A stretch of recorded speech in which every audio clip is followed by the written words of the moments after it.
ସମୁଦ୍ରରେ ନିଖୋଜ ହେଲେ ନାବାଳକ ବାଇକ୍ରୁ ଖସି ପଡ଼ିଥିଲେ। ବାତ୍ୟା ମନ୍ଥା ଲ୍ୟାଣ୍ଡଫଲ୍ ହେବା ପୂର୍ବରୁ ସମୁଦ୍ର କରାଳ ରୂପ ଧାରଣ କରିଛି।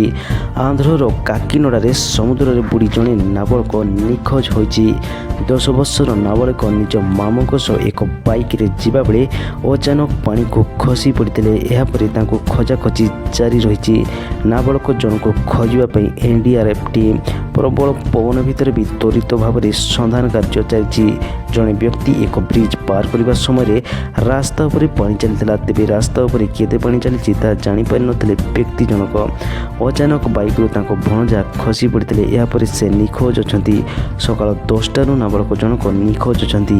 ଏହି ପାଣି ସିଧାସଳଖ ସମୁଦ୍ରରେ ମିଶୁଛି, ତେଣୁ ପିଲାଟି ସମୁଦ୍ରକୁ ଭାସି ଯାଇଥିବା ଆଶଙ୍କା କରାଯାଉଛି। ଏବେ ବି ଉଦ୍ଧାର କାର୍ଯ୍ୟ ଜାରି ରହିଛି। ତେବେ ଏହାକୁ ନେଇ ଏନ୍ଡିଆର୍ଏଫ୍ ଟିମ୍ ପକ୍ଷରୁ ଏହି ଉଦ୍ଧାର କାର୍ଯ୍ୟକୁ ନେଇ କୌଣସି ପ୍ରତିକ୍ରିୟା ମିଳିପାରି ନାହିଁ। ସେପଟେ ଛୁଆଟିକୁ ଅପେକ୍ଷା କରି ବସିଛନ୍ତି ପରିବାର ଲୋକେ।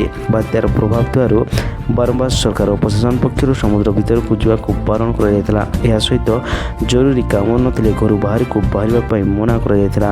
ବାତ୍ୟା ମନ୍ଥାର ପ୍ରଭାବ ଦକ୍ଷିଣ ଓଡ଼ିଶା ସମେତ ଉପକୂଳ ଅଞ୍ଚଳରେ ଦେଖିବା ପାଇଁ ମିଳିଛି।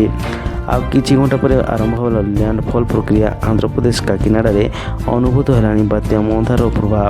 ଘଣ୍ଟା ପ୍ରତି 15 କିଲୋମିଟର ବେଗରେ ଆସୁଛି। ଆନ୍ଧ୍ରପ୍ରଦେଶ କାକିନାଡ଼ାର କୋନା ସୀମାରେ ସ୍ଥଳଭାଗ ଅତିକ୍ରମ କରିବ।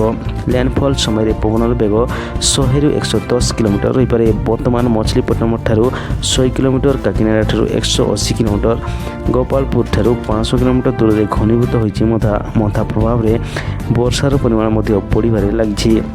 ଆନ୍ଧ୍ରର 30ଟି ବିଧାନସଭା କ୍ଷେତ୍ରରେ ବର୍ଷା ହେଇଛି। ପ୍ରବଳ ବର୍ଷା ହେବାକୁ ଥିବା ବେଳେ ବିଶେଷ କରି ଗଞ୍ଜାମ, ଗଜପତି, ରାୟଗଡ଼ା, କୋରାପୁଟ ଓ ମାଲକାନଗିରିରେ ରହିବ ସର୍ବାଧିକ ପବନର ପ୍ରଭାବ। ଆଗାମୀ 24 ଘଣ୍ଟାରେ ସାରା ଓଡ଼ିଶାରେ ବର୍ଷା ସମ୍ଭାବନା ରହିଅଛି। ଗଞ୍ଜାମ, ଗଜପତି, ରାୟଗଡ଼ା, କୋରାପୁଟ, ମାଲକାନଗିରିରେ ବାତ୍ୟାର ପ୍ରଭାବ ଦେଖିବା ପାଇଁ ମିଳିବ।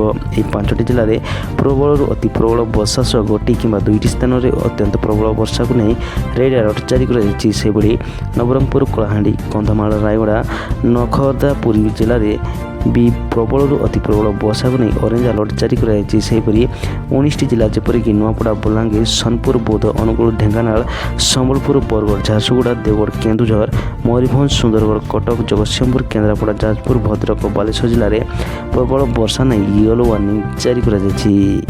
ତେବେ ଏହିଭଳି ଇନଫର୍ମେସନ୍ ପାଇବା ପାଇଁ ଚାହୁଁଥିଲେ ତେବେ ମୋ ଚ୍ୟାନେଲକୁ ଲାଇକ୍ ଏବଂ ସବସ୍କ୍ରାଇବ୍ କରିବା ପାଇଁ ଜମାରୁ